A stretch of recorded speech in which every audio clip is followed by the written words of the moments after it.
Croisy, petit village d'environ 2000 habitants dans le Pas-de-Calais. Le 7 août dernier, des riverains se plaignent de nuisances dans la rue.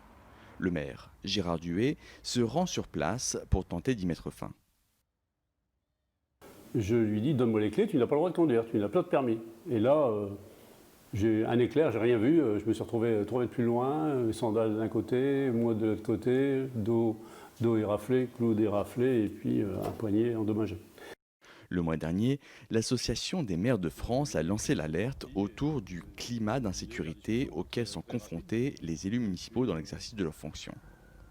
En août 2019 déjà, la mort du maire de Signes dans le Var, alors qu'il s'opposait à un dépôt illégal d'ordures, avait choqué la France. L'AMF a déjà recensé plus de 230 agressions de maires depuis le début de l'année, contre 383 pour l'ensemble de 2019.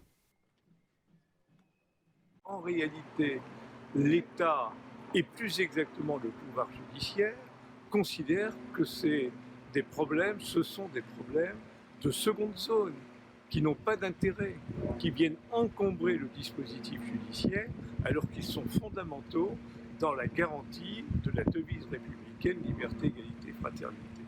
Au-delà de leur rôle d'administrateur de leur ville, les maires français sont investis d'un pouvoir de police, notamment concernant des méfaits comme les dépôts illégaux d'ordures, des nuisances sonores ou des comportements dangereux.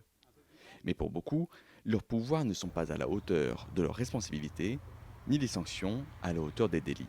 Il faut que chacun soit mis au pied du mur face à ses responsabilités et qu'on sache que s'en prendre à un maire, c'est comme s'en prendre à un gendarme ou un policier, c'est une circonstance aggravante et qu'il ne faut pas compter sur l'indulgence du procureur et l'indulgence du tribunal. Et qu'à chaque agression, il y ait une sanction. En décembre 2019, une loi a déjà tenté de s'attaquer au problème en donnant aux maires plus de pouvoir de police administrative.